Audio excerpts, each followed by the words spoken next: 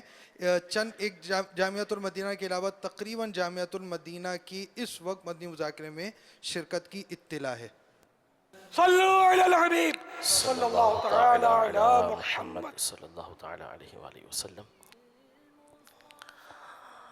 الحمدللہ رب العالمین والصلاة والسلام علی سید الانبیاء والمرسلین، اما بعد فاعوذ باللہ من الشیطان الرجیم، بسم اللہ الرحمن الرحیم۔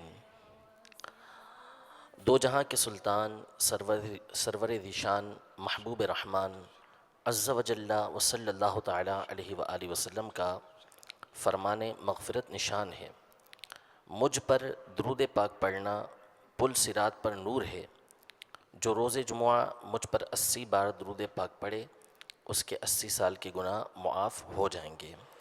صلو علی الحبیب صلی اللہ تعالی علی محمد صلی اللہ تعالی علیہ وآلہ وسلم۔ انشاءاللہ تبارک و تعالی بخاری شریف کی آخری حدیث پڑھنے کی میں کوشش کروں گا، سعادت حاصل کروں گا امیر اہل سنت کے حضور، اور اس کے ضمن میں کچھ مختصر باتیں بھی عرض کرنے کی میں کوشش کروں گا۔ خواہش تو یہی تھی کہ امیر اہل سنت ہی اس حوالے سے کچھ ارشاد فرماتے، لیکن الامر فوق الادب کے تحت میں پڑھنے کی کوشش کرتا ہوں۔ تمام ہی اسلامی بھائی اور جو مدنی چینل کے ناظرین ہیں وہ توجہ کے ساتھ سماعت فرمائیں، انشاءاللہ تبارک و تعالی اس کی برکتیں حاصل ہوں گی۔ بخاری شریف کے بے شمار فضائل میں سے ایک فضیلت اس کی خاص طور پر ختم کی ہے کہ ختم کی اس کے محافل ہمیشہ سے مسلمانوں کا ایک طریقہ کار رہا ہے کہ ختم کا اہتمام کرتے تھے بخاری شریف کے، اور علماء نے اس بات کو بھی تحریر کیا ہے کہ کئی مرتبہ ایسا ہوا کہ حضور سرور دو عالم صلی اللہ تعالیٰ علیہ وآلہ وسلم بھی بخاری شریف کا جب ختم ہوا تو اس میں تشریف فرما رہے ہیں۔ اللہ تبارک و تعالیٰ نبی کریم صلی اللہ تعالیٰ علیہ وآلہ وسلم کی برکات ہمیں اس بخاری شریف کی آخری حدیث کے صدقے بھی عطا فرمائیں۔ بسم اللہ الرحمن الرحیم۔ حدثني أحمد بن إشكاب قال حدثنا محمد بن فضيل عن عمارة بن القعقاع عن أبي زرعة عن أبي هريرة رضي الله تعالى عنه قال قال النبي صلى الله تعالى عليه وآله وسلم كلمتان حبيبتان إلى الرحمن خفيفتان على اللسان ثقيلتان في الميزان سبحان الله وبحمده سبحان الله العظيم۔ یعنی امام بخاری فرماتے ہیں کہ مجھے حدیث بیان کی احمد بن اشکاب نے، وہ فرماتے ہیں کہ مجھے حدیث بیان کی محمد بن فضیل نے، وہ عمارہ بن القعقاع سے روایت کرتے ہیں، وہ سیدنا ابو زرعہ سے، وہ حضرت سیدنا ابو ہریرہ رضی اللہ تعالیٰ عنہ سے روایت کرتے ہیں۔ آپ فرماتے ہیں کہ نبی کریم صلی اللہ تعالیٰ علیہ وآلہ وسلم نے ارشاد فرمایا، دو کلمے ہیں جو رحمان عز و جل کو بہت پیارے ہیں، زبان پر بڑے ہلکے اور میزان پر بڑے بھاری ہیں۔ وہ دو کلمے یہ ہیں، سبحان اللہ و بحمدہ سبحان اللہ العظیم۔ یہ بخاری شریف کی آخری حدیث ہے، اور بخاری شریف میں یہ کتاب الدعوات باب فضل التسبیح کے اندر بھی ہے، اور یہاں کتاب التوحید میں باب وضع المیزان کے اندر بھی حدیث پاک موجود ہے۔ علماء اس بات کی تصریح فرماتے ہیں، اور یہ ایک مسلم بات ہے کہ جب بندہ کسی چیز کو اہمیت دیتا ہے، اس سے محبت کرتا ہے، تو پھر اس کے بارے میں بہت کچھ جاننے کی کوشش کرتا ہے اور اس کے متعلق وہ معلومات حاصل کرتا ہے۔ امام بخاری رحمۃ اللہ تعالیٰ علیہ کو اللہ تبارک و تعالیٰ نے بڑی مقبولیت عطا فرمائی، اور بالخصوص آپ کی کتاب الجامع الصحیح کو اللہ تبارک و تعالیٰ نے ایک تلقی بالقبول، ایک قبولیت کا درجہ عطا کیا۔ مسلمانوں کے دل کے اندر اس کی بڑی اہمیت ہے۔ امام بخاری رحمۃ اللہ تعالیٰ علیہ کی یہ جو کتاب ہے بخاری شریف، اس کے بارے میں یہ علماء نے لکھا اور اس کی وضاحت بھی کی کہ اب تک گن گن کے علماء نے 100 سے زیادہ امام بخاری کی اس بخاری شریف کے اوپر لکھی گئی شروحات کا ذکر کیا ہے کہ عربی زبان کے اندر ہی 100 سے زیادہ بخاری شریف کی شروحات لکھی گئی ہیں، باقی دیگر زبانوں میں اس کے علاوہ ہیں. اور یہ وہ کتاب ہے کہ اللہ تبارک و تعالیٰ نے ایسی اس کی محبت دلوں کے اندر ڈالی ہے کہ بعض علماء نے اس کی ایک ایک حدیث کے اوپر پورے رسالے تحریر کیے ہیں، ایک ایک حدیث کی وضاحت کے اندر. بالخصوص امام بخاری رحمۃ اللہ تعالی علیہ کی کتاب، ویسے تو اس بات کی صراحت موجود ہے، کتابوں میں یہ ذکر ہے کہ امام بخاری رحمۃ اللہ تعالی علیہ نے یہ کتاب جو لکھی ہے اس کی 2 وجہ بنی. ایک تو یہ کہ آپ کے استاذ محترم حضرت اسحاق بن راہویہ رحمۃ اللہ تعالی علیہ، انہوں نے اس بات کی خواہش کا اظہار کیا کہ کوئی ایسا ہو کہ جو مکمل ایسی کتاب لکھے کہ جس میں صرف اور صرف صحیح حدیثیں ہوں. تو امام بخاری رحمۃ اللہ تعالی علیہ نے اس کا بیڑا اٹھایا اور آپ نے یہ کتاب لکھی کہ جس میں آپ نے صحیح حدیثیں ذکر کی. اور دوسری وجہ علماء نے یہ لکھی کہ خود امام بخاری رحمۃ اللہ تعالی علیہ نے خواب دیکھا کہ آپ نبی کریم صلی اللہ تعالیٰ علیہ وآلہ وسلم سے تکلیف دہ چیز کو دور کر رہے ہیں. تو اس کی تعبیر پوچھی آپ نے، تو تعبیر بتانے والوں نے بتایا آپ کو کہ اس تعبیر کا مطلب یہ ہے کہ نبی کریم صلی اللہ تعالیٰ علیہ وآلہ وسلم کی طرف جو باتیں غلط منسوب کی گئیں آپ ان کو دور کریں گے. تو آپ کے دل میں یہ خیال آیا کہ میں صحیح حدیثوں کے اوپر مشتمل ایک کتاب لکھوں، تو آپ نے بخاری شریف تحریر کی. لیکن اس تحریر کرنے میں امام بخاری کا جو انداز تھا وہ آپ کا انوکھا انداز تھا کہ آپ نے 16 سال کے عرصے میں بخاری شریف کو لکھا، اور اس کو لکھنے سے پہلے ہر حدیث سے پہلے آپ وضو کرتے، غسل کرتے اور 2 رکعت نفل ادا کرتے، پھر استخارہ کرتے، اور پھر اس کے بعد آپ حدیث پاک لکھا کرتے تھے. اور شیخ محقق شیخ عبدالحق محدث دہلوی رحمۃ اللہ تعالی علیہ نے اس بات کی وضاحت کی کہ آپ دربار رسالت سے بھی اس بات کی اجازت لیا کرتے تھے، پھر اس کو آپ لکھا کرتے تھے حدیث پاک کو. اور یہ 16 سال میں لکھی، اور آپ فرماتے ہیں کہ میں نے اس کو 3 مرتبہ لکھا ہے. تو اگرچہ مقصد امام بخاری رحمۃ اللہ تعالی علیہ کا اصل مقصد یہ تھا کہ آپ صحیح حدیثوں کو جمع کریں، لیکن ساتھ ہی ساتھ امام بخاری نے بخاری شریف کو جس انداز میں لکھا ہے وہ اول آپ ایک باب باندھتے ہیں، ہیڈنگ ہوتی ہے وہ باندھتے ہیں، بناتے ہیں پوری ہیڈنگ، اس کو ترجمۃ الباب بولتے ہیں اصطلاح کے اندر. پھر اس کے بعد اس کے تحت آپ حدیث پاک لے کر آتے ہیں. آپ ایک بات ذکر کریں گے، مثال کے طور پر مسجد میں بچوں کا آنا، یہ باب آپ نے ذکر کیا، پھر اس کے تحت آپ حدیث ذکر کرتے ہیں کہ مسجد میں بچوں کا آنا کیسا ہے، یا اس طرح کی کوئی بھی آپ ہیڈنگ لگاتے ہیں، باب باندھتے ہیں، اس کے بعد حدیث پاک لے کر آتے ہیں جس میں دونوں میں مناسبت ہوتی ہے، یعنی باب سے متعلق آپ حدیث لے کر آئیں گے.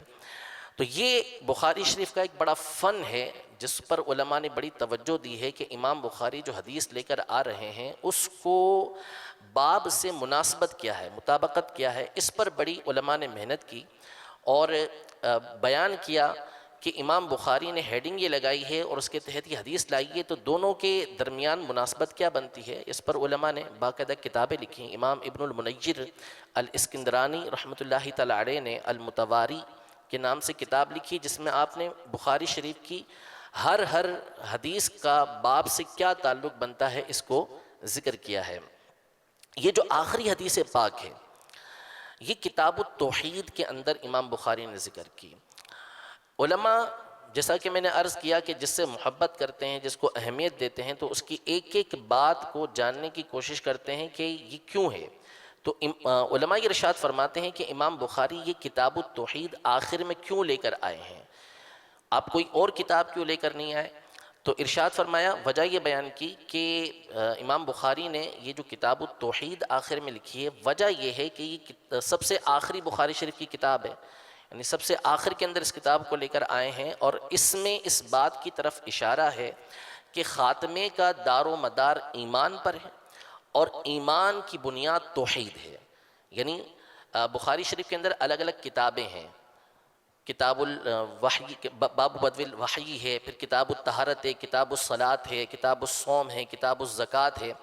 یہ ہر اس طرح کتاب چلتی چلی آ رہی ہے. آخر میں جا کے کتاب التوحید ذکر کی تو علماء فرماتے ہیں کہ اس میں اشارہ ہے کہ خاتمے کا اعتبار ایمان پر ہے اور ایمان کی بنیاد توحید ہے. تو اس لیے آخر کے اندر کتاب التوحید لے کر آئے تاکہ اشارہ ہو جائے کہ اللہ تبارک و تعالیٰ اپنی توحید کے اوپر ہمیں استقامت عطا فرمائے. اسی طرح میزان کا باب لے کر آئے، یعنی کتاب کے تحت باب آتے ہیں تو باب میزان کا لے کر آئے ہیں کہ قیامت کے دن اللہ تبارک و تعالیٰ میزان قائم فرمائے گا. تو اس میں بھی اس بات کی طرف اشارہ کیا کہ آخرت کا جو انتہا ہوگی کہ جس کے بعد جا کے شقی اور سعید کی بالکل پہچان ہو جائے گی کہ کون کامیاب ہوا کون ناکام ہوا، یہ میزان عمل پر جا کر ہو جائے گا.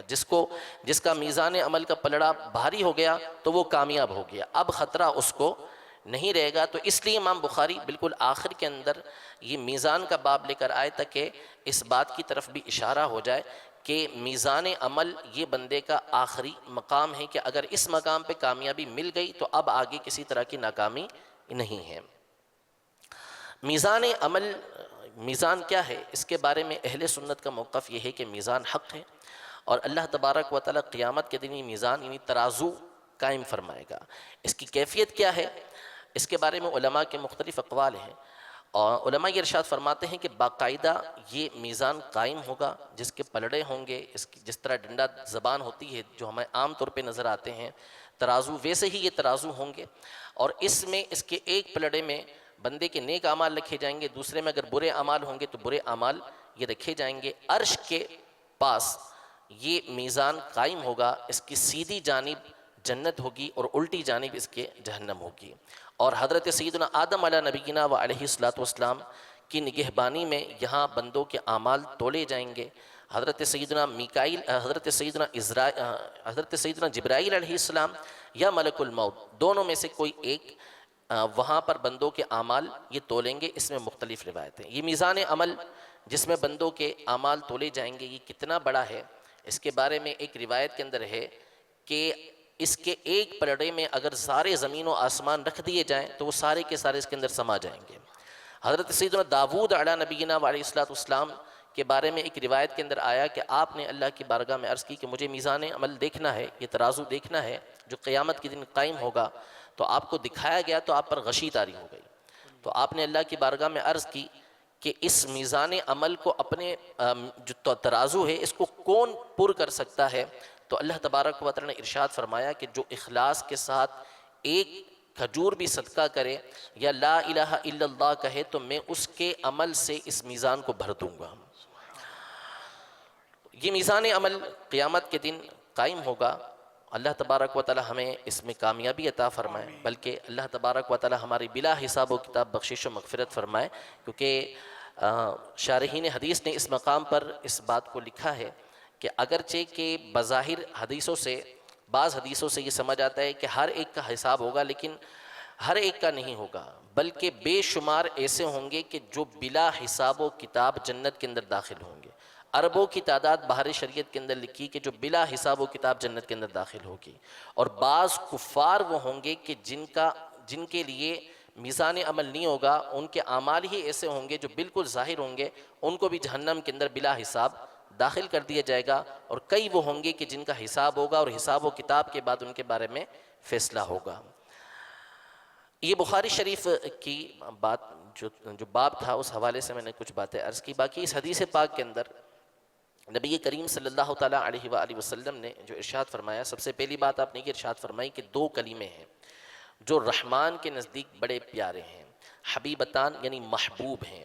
یہ محبت سے نکلا ہے اور محبت کا مطلب دل کا کسی کی طرف مائل ہونا، یہ اس کا مطلب ہوتا ہے. اور اللہ تبارک و تعالیٰ اس سے پاک ہے.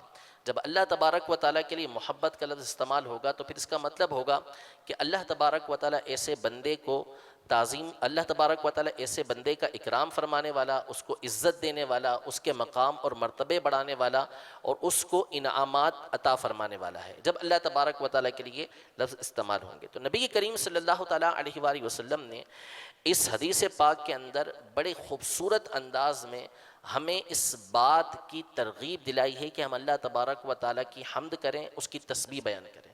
کہ سب سے پہلی بات آپ نے یہ ارشاد فرمائی کہ دو کلمے ایسے ہیں کہ جو اللہ تبارک و تعالیٰ کو رحمان کو بڑے پیارے ہیں.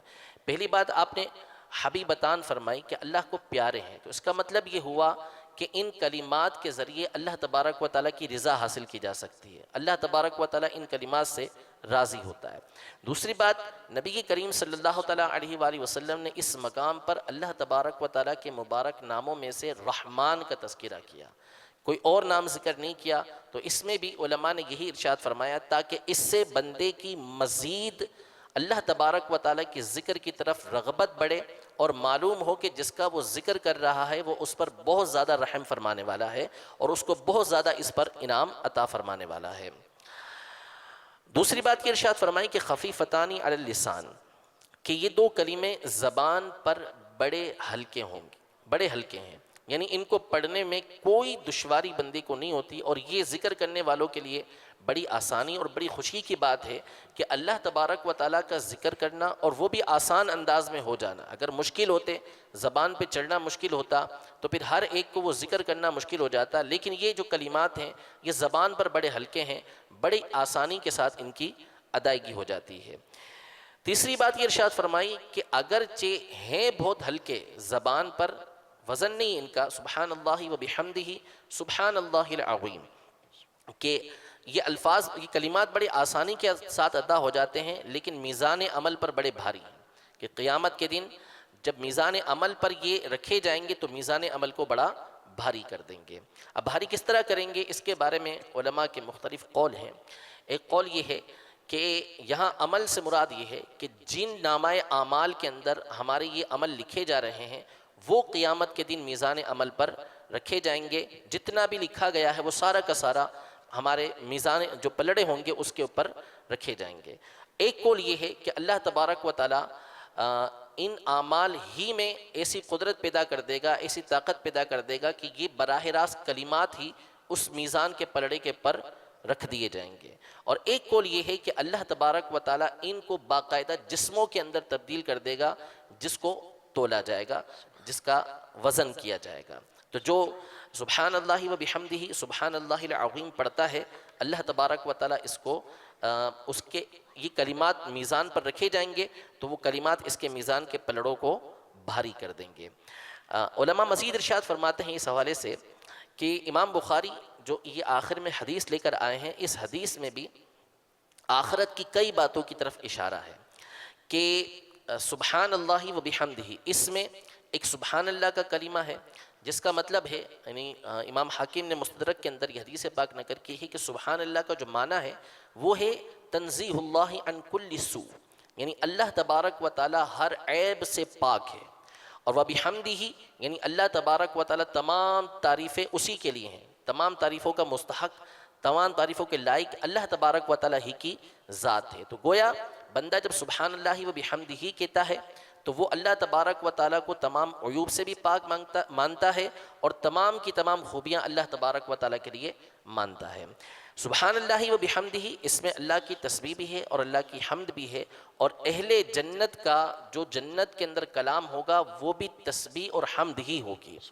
قرآن پاک میں فرمایا دعواہم فیہا سبحانک اللہم وتحیتہم فیہا السلام وآخر دعواہم ان الحمد للہ رب العالمین، یعنی جنتیوں کی جو پکار ہوگی، گفتگو ہوگی، وہ یہ ہوگی کہ اے اللہ تو پاک ہے، سبحانک اللہم، اے اللہ تو پاک ہے، اور اس میں ان کی جو تحیت ہوگی، یعنی جو گفتگو کی ابتدا کریں گے وہ سلام سے ابتدا کریں گے، اور آخری جو پکار ہوگی، آخری جو گفتگو ہوگی جنت کے اندر جب وہ جدا ہوں گے ایک دوسرے سے تو وہ یوں کہہ رہے ہوں گے کہ وآخر دعوانا ان الحمد للہ رب العالمین، کہ تمام کی تمام تعریفیں اللہ تبارک و تعالیٰ کے لیے ہیں جو عالمین کا پالنے والا ہے۔